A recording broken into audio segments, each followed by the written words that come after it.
we have been hoodwinked, bamboozled, led astray, run amok, and flat out deceived. Set my clock, I can't stop. Fuck around, make my 40 pop. Ladies and gentlemen, this has to be arguably the worst piece of entertainment that I have ever consumed in all of my years. Arguably, 100% definitely. Now, just to give you guys a backstory of where I'm coming from, if you guys don't necessarily know me, one of my favorite characters in the whole series of Boruto happens to be Iwabe. And of course, even though Iwabe doesn't necessarily have a lot of screen time, his personality, of course, what he does, his jutsus and all of that, they really resonate with me. So coming into this episode, I was really happy about actually seeing not only Iwabe participate, but also how much Iwabe has actually grown throughout the episodes. Because if you guys don't necessarily recall, it has been a painstaking damn near over 100 episodes since we actually did see Iwabe in some serious action. Now, don't get me wrong, I didn't necessarily expect Iwabe to set the world on fire, but I expected something out of Iwabe. Now, of course, the Wasabi fans out there, you guys are jumping up, cheering for joy, but understand me. I promised myself a long time that I'd stop drinking, but today I had to take a swig. This right here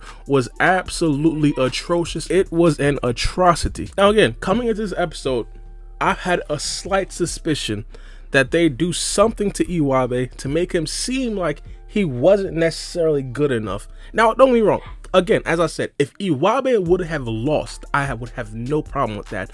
But after reading the actual spoilers, and if you guys didn't necessarily notice about the spoilers essentially said that she was feeling a little bit anxious and stuff like that. And of course, in the spoiler video, I basically point out that I didn't necessarily like it, mainly because it was setting up and angling for Iwabe to actually take the fall in this particular episode. Now, off of the rip, I didn't necessarily like this episode. Now, again, if that was the tone of this episode and Iwabe lost a fair fight, I would have been upset. It would not have been to this level. For Iwabe to not even fight and lose is the worst piece of animation that I have ever seen in my life.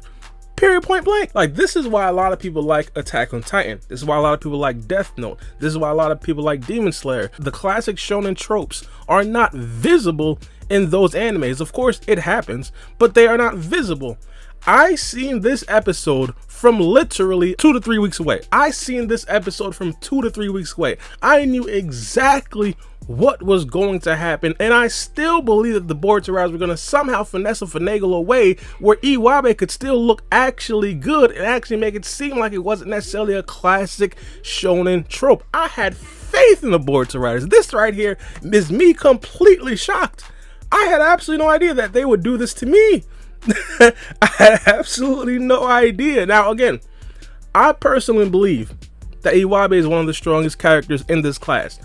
This has been confirmed for a very long time. Now, some people might disagree after this last episode, and damn it, I might be right with you, because what I seen on display was absolutely atrocious, and we just don't know, because again, we didn't even see Iwabe fight.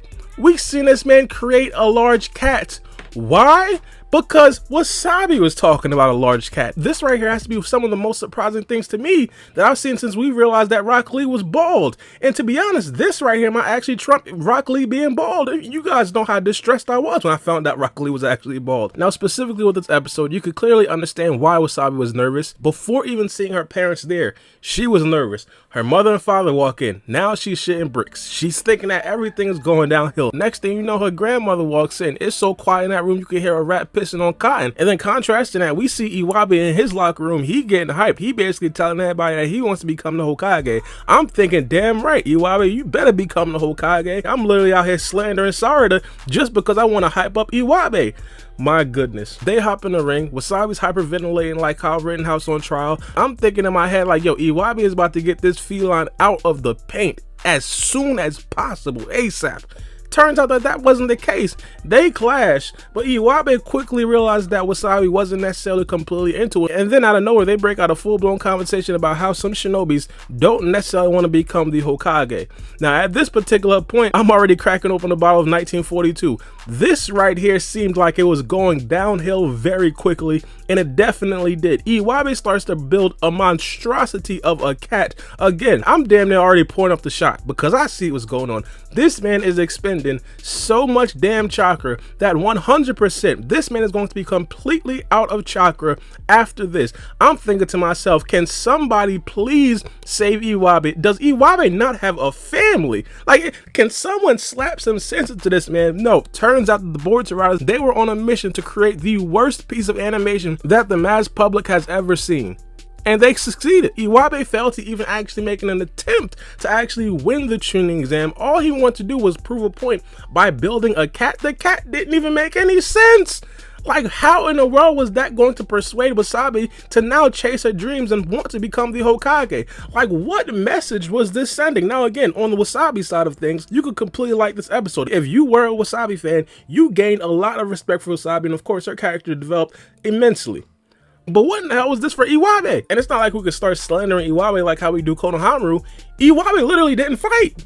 We've seen Konohamaru multiple times get completely destroyed, but Iwabe clearly had the upper hand, just didn't fight. This right here falls squarely in the laps of the Boruto writers in my personal opinion. This right here was a classical shonen trope, and it was so lazy. The writing was absolutely horrendous. Again, I just want to emphasize this because of course I am an Iwabe fan. If they used this same trope, Wasabi overcoming the legacy of her family like she was Neji or something, I don't know what the hell they had going on. If that was clearly going through and we seen Iwabe actually fight Wasabi and it was like a damn near very close match, bump it, you could have had Wasabi wash Iwabe.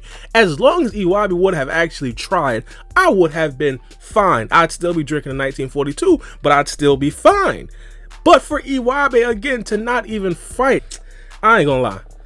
If this right here was going to be the fight, they should have made this fight probably 5 minutes and had Shinki and Kawaki stare at each other for about 10 minutes, because this right here seemed like it was absolutely garbage. Like, let's keep it a G. The biggest parts about this episode was not the Wasabi versus Iwabe fight. It was Shinki looking at Kawaki. It was Boruto and Mitsuki pulling up and basically seeing Amada sit down and being interrogated by other people. Those were the big parts about this episode. This has no bearing on my overall feelings about the series.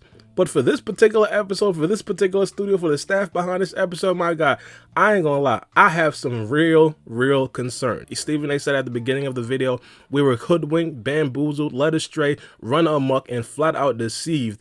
But it's being your boy Baara B. I'm out. It's a knife.